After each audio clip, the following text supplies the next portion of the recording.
Selamat sore, saudaraku yang kekasih. Kita berjumpa kembali di acara siraman kalbu di sore hari Senin yang indah ini. Saya percaya saudara-saudara dalam keadaan tenang, bahagia, jauh dari segala pencobaan, apalagi penyakit yang kita takutkan pada saat ini. Mari kita bersatu dalam doa. Allah Bapa di sorga, firman-Mu yang sungguh-sungguh nyata menjadi manusia dan berdaulat dalam kehidupan kami. Firman itu senantiasa kedengar-dengaran di sekitar kami, membentuk mental kami yang baik, melahirkan kehidupan yang baru, mengisi kehidupan batiniah kami, menyirami jiwa dan kalbu kami, sehingga kami sungguh-sungguh memperlihatkan kehidupan yang berbeda dengan kehidupan yang ada di dunia ini. Dalam nama Yesus kami telah berdoa. Amin. Saudara yang kekasih, izinkan saya sebentar untuk menyampaikan bahwasanya sebenarnya dalam minggu-minggu ini, mulai dari minggu kebangkitan Tuhan Yesus hingga nanti kepada minggu kantate dan 1 minggu lagi setelah itu, termasuk dalam rentang waktu masa peringatan Paskah sebelum Yesus naik ke sorga. Itu artinya saya mau membawa saudara-saudara untuk men-flashback kembali dengan sebuah pertanyaan.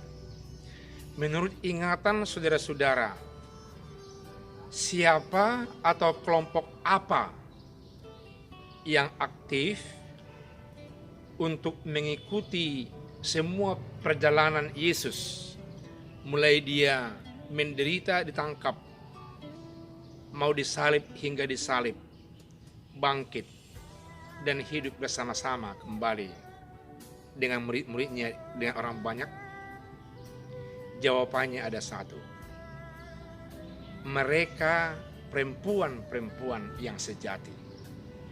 Perempuan-perempuan yang berhati tulus, yang mampu menggagasi yang terbaik dalam kehidupannya sehari-hari. Perempuan yang membawa makna hidupnya kepada lingkungannya.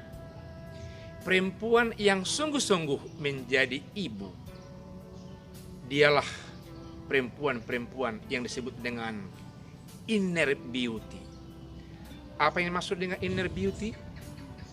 Inner beauty adalah kehidupan batiniah yang sungguh-sungguh terpancar dalam kehidupan sehari-hari. Pada kesempatan ini itulah yang dimaksudkan oleh firman Tuhan yang kita gali dari 1 Petrus pasal 3 ayat 3, 4 dan ayat 5. Dalam ayat 3 dan 4 dikatakan firman Tuhan bahwasanya kamu adalah manusia yang memiliki perhiasan sejati, perhiasan yang sungguh-sungguh, yakni perhiasan batiniah, perhiasan hidup yang terdalam, yang inner beauty, menyangkut jiwa, menyangkut kalbu, mungkin juga menyangkut pikiran dengan yang lain. Pertanyaannya, dengan apa kita mengisi kehidupan yang terdalam itu, yang batiniah itu, supaya itu yang menjadi jati diri kita dan sekaligus yang kelihatan di tengah-tengah kehidupan sehari-hari? Tentunya tidak lain adalah firman Tuhan, bersama dengan Tuhan, mengikuti jalan Tuhan, mengikuti arahan firman Tuhan, mengikuti hal-hal yang etis di tengah-tengah kehidupan di dunia ini, di bangsa kita Indonesia ini, di masyarakat kita orang Batak.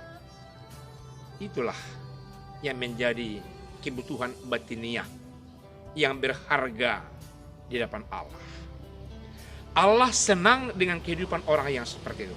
Pada kesempatan ini dikatakan yang sebaliknya, ada teguran bahwa dikatakan kamu tidak perlu berkepang rambut, wahai perempuan-perempuan, dan tidak perlu memiliki perhiasan emas yang norak yang berlebihan, dan tidak perlu memakai pakaian yang glamor atau yang berlebihan.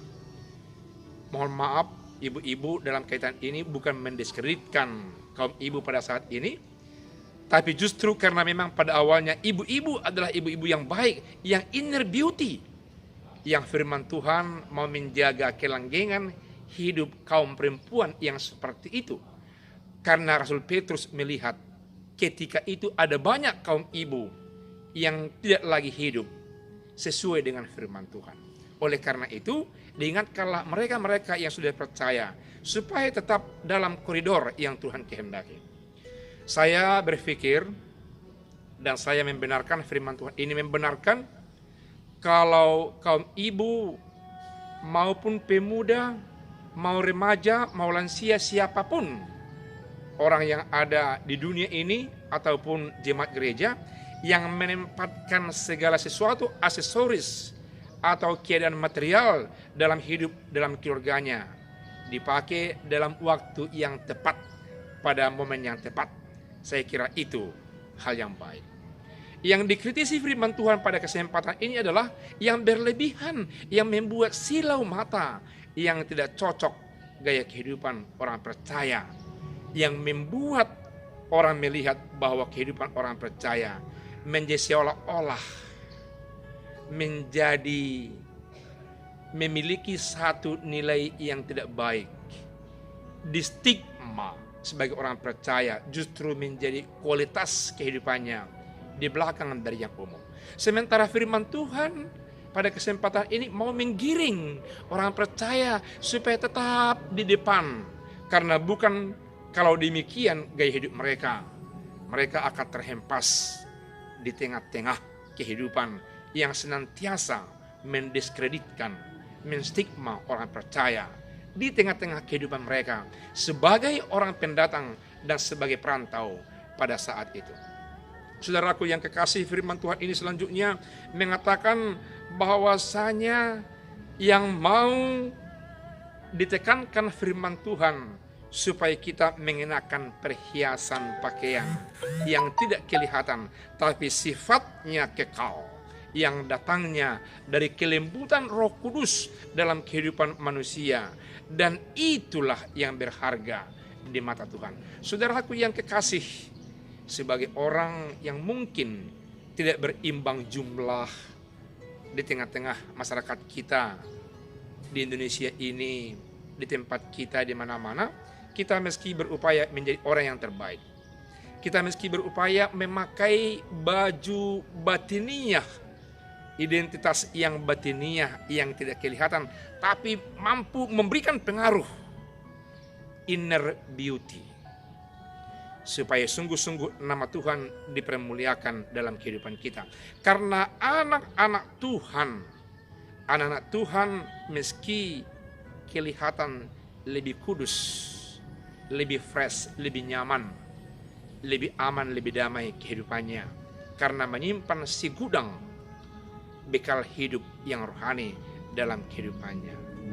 Kiranya firman Tuhan yang sederhana ini senantiasa menyentuh kalbu, menyentuh jiwa Bapak Ibu, sehingga esok hari senantiasa berpenampilan yang berhiaskan kehidupan yang batiniah, sehingga banyak orang bersuka cita ketika berelasi dengan kita, sehingga banyak orang yang terkritisi dan berubah ketika bersama-sama dengan kita.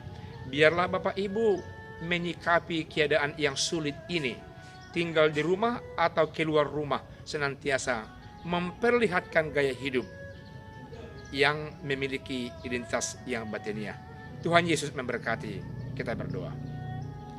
Terima kasih sapaan firman Tuhan yang sederhana buat kami saat ini, yang senantiasa mengingatkan kami agar kami senantiasa mengutamakan perhiasan batiniah kami, mencari siraman kalbu kami, mencari siraman jiwa kami, mencari siraman hati pikiran kami, agar secara total, secara kolektif kehidupan kami ini membawa sukacita, membawa makna, membawa pengaruh terhadap lingkungan kami.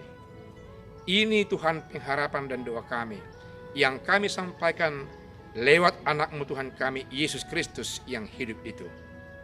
Amin. Selamat sore Bapak Ibu.